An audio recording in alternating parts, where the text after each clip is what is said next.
Situation यहाँ पर थी, यहाँ पर आए न्यूजीलैंड में पहला मैच धुल गया, पूरी परफॉर्मेंस एज ए कप्तान किस तरह से देखते हैं? ऑब्वियसली 3 मैच बड़ा बड़ा छोटा टूर था हम लोग के लिए, लेकिन इम्पॉर्टेंट था कि पहले मैच में जो दूसरे मैच हम जो खेले वो जिस तरीके से खेले और जिस तरीके से डोमिनेट कर पाए वो बहुत इंपॉर्टेंट था, और गोइंग फॉरवर्ड वो बहुत कॉन्फिडेंस देगा हम लोग को एज अ टीम। और द सर्टन थिंग्स जो हमें बेहतर करनी है गोइंग फॉरवर्ड, आई थिंक ये एक उसका एक स्टेप है आगे धीरे धीरे जाने के लिए, क्योंकि टाइम है अपने पास। और लेकिन ये यहाँ से एक जर्नी चालू हुआ है और यहाँ से कोशिश करेंगे या कि जितनी भी सीरीज आगे खेलें बेहतर होने का कोशिश करेंगे। हार्दिक, वर्ल्ड कप में एक क्रिटिसिज्म इंडिया के अगेंस्ट है कि हम खासकर शुरू में बड़ा कंजर्वेटिव क्रिकेट खेलते हैं। आपने यहाँ पर आके एक ऋषभ और ईशान दोनों को अटैकिंग बैट्समैन हैं, क्या हार्दिक पांड्या की फिलॉसफी एज ए कैप्टन है फर्स्ट बॉल से हिट करो, जिस तरह से आप एज ए बैट्समैन खेलते हैं, is this something we are going to see in future? To be honest, मैंने पूरा कोशिश एक ही है कि यहाँ अगर आप इंटरनेशनल लेवल पे आए हो तो ऑब्वियसली आपने काफ़ी चीज़ एक तरीके से खेल के और एक काफ़ी चीज़ सक्सेस करके आए होंगे। और मेरा मानना हुआ है कि मैं एज अ कैप्टन प्लेयर को जितना फ्रीडम दे सकूँ, या जितना एक कल्चर होता है कि जहाँ प्लेयर जाके बिंदास खेलेगा, कोई आपको कुछ बोलेगा नहीं, और सो वो सेम तरीका वर्ल्ड कप में भी था। और ऑब्वियसली वो जिस कुछ चीज़ें जहाँ हम नहीं बेहतर कर पाए वो ऑब्वियसली अभी हाईलाइट होगी, हम जीते नहीं है तो, लेकिन यहाँ से गोइंग फॉरवर्ड हमेशा वही रहेगा कि एक तरीके से नहीं खेलेंगे। कोशिश रहेगा कि एंजॉय करो, जाओ, कोई बिंदास, अगर आपको लग रहा है पहले बॉल पे भी अगर आपको मारना है बिंदास जाओ, आपको कोई पूरा हमेशा बैक करेंगे और कोशिश करेंगे कि प्लेयर्स खुल के ही खेले। हार्दिक, मैदान में आने से पहले एक डिसीजन मेकिंग कितना क्योंकि बहुत सारे लोग आपके पास, छोटी सीरीज थी, कोई बोल रहा था संजू सैमसन को मौका मिलना चाहिए, कोई उमरान मलिक को, आपके लिए एज ए कैप्टन, आप भी यंग कैप्टन हैं, इस तरह की जो डिफिकल्ट सिचुएशन होती है कैसे आप डील करते हो? पहली बात तो बाहर कौन क्या बोल रहा है उससे ये लेवल पे ज़्यादा फ़र्क नहीं पड़ता है।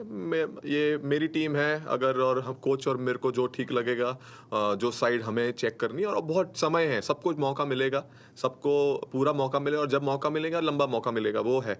लेकिन ज़्यादा डिफिकल्ट नहीं है। अगर बड़ा सीरीज़ होता तो डेफिनेटली, अगर ज़्यादा मैचेस होके तो ऑब्वियसली अपॉर्चुनिटी मिलता, लेकिन जब छोटा है मैं ज़्यादा चिप इन चेंज में बिलीव नहीं करता हूँ और आगे भी बिलीव नहीं करूँगा। और सिंपल था, जो टीम को ज़रूरत थी, जैसे मुझे 6 बॉलिंग ऑप्शन डलाना था, और वो चीज़ आई थिंक ये टूर में आया है। जैसे दीपक ने भी बॉलिंग डाला है कि थोड़ा थोड़ा करके ऐसे अगर बैट्समैन चिप इन करते रहेंगे, so eventually in T20 cricket आपके पास बहुत सारे मौके मिल सकते हैं कि अगर कोई गेम जा भी नहीं रहा है तो आप डिक्टेट कर सकते हो कि नए नए बॉलर्स को डला के, और सरप्राइज कर सकते हो बैट्समैन को।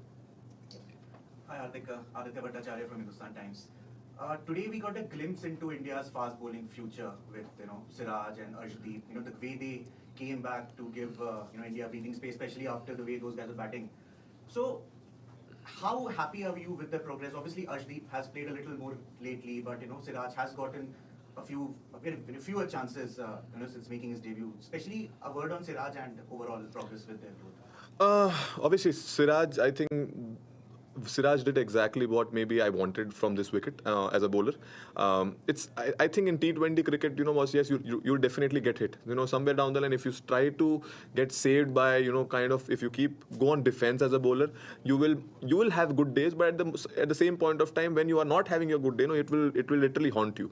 So for me and for my bowling unit, my plan is simple. Let's be aggressive. What's going to happen? We're going to lose game, right? We're going to score maybe 200. That's the worst could happen. But at the same point of time, if we are aggressive, and if today some situation like this when they are ahead of the game, but if you keep that intent of being aggressive, and maybe just as I mentioned in the last game as well, that it's not about being aggressive, is not about being going for the wicket every ball. It's about your behavior, it's about your attitude, it's about your body language.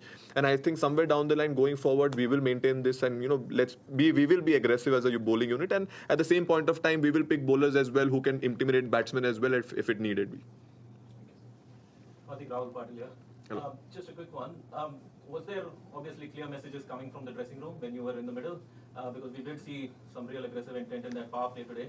And so was there constant messaging going on as well? No, I think I've played enough cricket to watch the scoreboard and play, so okay. I was aware of the situation, and they were trying to pass on the same message. When I came out and they're like, we were trying to send a message to you, I said, but I already knew what you were trying to say. So obviously they thought, sometimes it happens when you're playing, you are not aware, but I think somewhere down the line where I play, most of the time I have to see the scoreboard and replay accordingly, so I was aware. So just a subset of that question then, how difficult is the modern T20 captain's job now you not only have to make sure that your overs are bowled completely in that span of time, now you've got to worry about the rain radars and what's happening with DLS and all of this. How difficult is it? It's not difficult. It's there, everything on the scoreboard, and at the same point of time, I can make it more complicated and think about a lot. But it's something which obviously rain is not in my control. So it was simple to see the scoreboard and make sure that.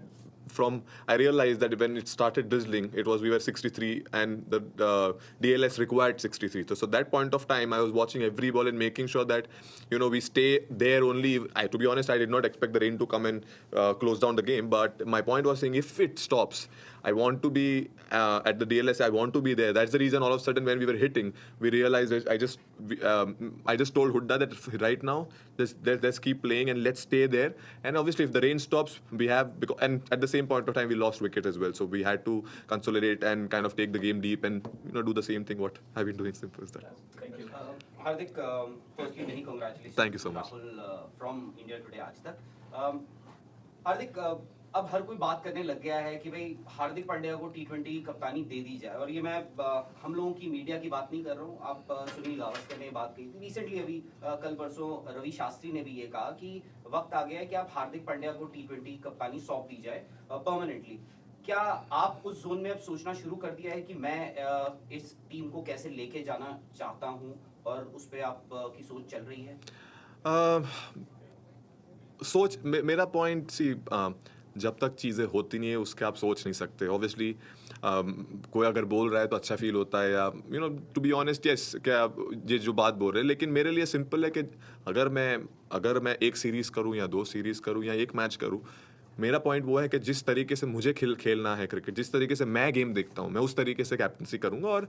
और मेरा point simple है, जब मौका मिलेगा वो मैं कोशिश करूँगा कि उस तरीके से मैं जाऊँ, और जिस टाइप का क्रिकेट मुझे खेलना है मेरी टीम के लिए, वो मैं वहाँ कोशिश करूँ कि मैं दिखा पाऊँ एज अ यूनिट, हम दिखा पाएँ. और उस पर ही फोकस है. जब आगे जो आएगा वो फिर वो देखेंगे, लेकिन अभी सिर्फ उस पर ही फोकस है. और हार्दिक, मैदान में तो खैर हमने देखा है एक शायद से चेंज्ड हार्दिक पांड्या देखा है over the years, in specially last couple of years.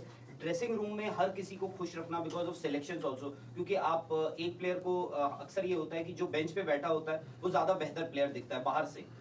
Her player को खुश करना, एक सेंस ऑफ सिक्योरिटी, वो माहौल क्रिएट करना, वो कितना आसान होता है एज कैप्टन या डिफिकल्ट होता है एज कैप्टन? के भाई संजू सैमसन नहीं खेल रहा है, लोग बोल रहे हैं कि भाई उमरान मलिक को भी खेलना चाहिए था, संजू सैमसन को खेलना चाहिए था, इसको खेलना.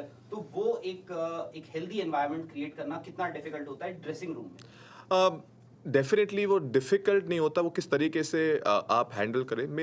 मेरा सिंपल है, मेरे रिलेशन हर प्लेयर से इक्वली अच्छे हैं.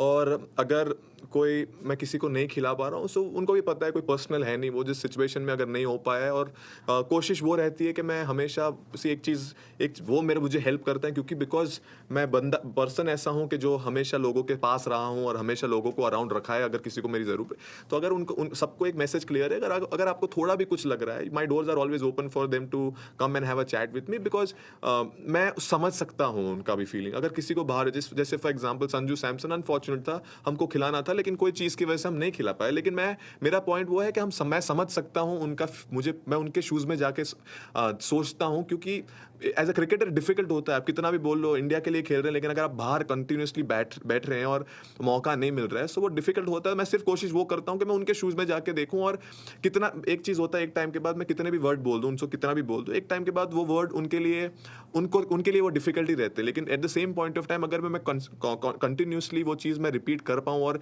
एक हेल्दी एनवायरनमेंट रख पाऊँ जहाँ प्लेयर को पास अगर उनको बुरा लग रहा है, so they have the right to come and speak to me and they have the right to go and speak to the coach. I think going forward वो चीज़ अगर रहा या मेरी टीम में वो चीज़, मेरे को नहीं लगता वो प्रॉब्लम होगा, बिकॉज वो मेरा बिहेवियर और नेचर ही मेरा वैसा है कि मेक श्योर करता हूँ कि सब साथ में हो. Just one. आज you played 6 batsmen and 5 bowlers. Was it a conscious decision, tactical move that you wanted to go in with 6 batsmen and 5 bowlers? 6 bowlers. Or rather 6 bowlers. Yes. So, see, यही series है जहाँ you can identify the 6 bowler as well. And Hooda bowling डालता है, अच्छा डाल रहा है. और मेरा सिंपल था, मैं अभी वर्ल्ड कप खेल के आया हूँ. There is a big white ball season again will start for me. So for me it was important that मैं बॉल डाल सकता था, लेकिन पॉइंट वो था कि अगर मैं बॉल डालूंगा तो एक बंदे को मौका नहीं मिलेगा और पूरा चेंज होगा. तो इसलिए वो कांस्टेंट एफर्ट था कि येस हम 6 बैट्समैन से जाएंगे बिकॉज अगर आपको मार के भी खेलना है तो अगर आपको you are aware of the 6 batsman, आपका एक बैट्समैन कम है तो automatically as a batting unit will have to take responsibility and that will somewhere down the line in big matches will help us to remember that you know what, वो responsibility के साथ खेलने की आदत लग जाएगी. ऑब्वियसली शायद हर बार हम 6 के साथ नहीं जाएंगे, लेकिन मोस्ट ऑफ द टाइम आज ऐसा सिचुएशन हमें लगा कि बिग बैट्समैन ठीक है हम कम से जाएंगे कोई प्रॉब्लम नहीं, लेकिन लंबे टाइम के लिए वो चीज़ हेल्प करेगी एज अ प्लेयर. बिकॉज मैं जहाँ बैटिंग, अगर आपके पास एक बैट्समैन कम हो पीछे और तब अगर आपको मारना है ना, वहाँ से जो आपको कॉन्फिडेंस मिलता है वो शायद जब 4 विकेट पीछे हो मेरे हिसाब से मुझे नहीं मिलता है. Thank you. Thanks, Captain. Thank you, everyone. See you. Thank you so much everyone. Have a good night.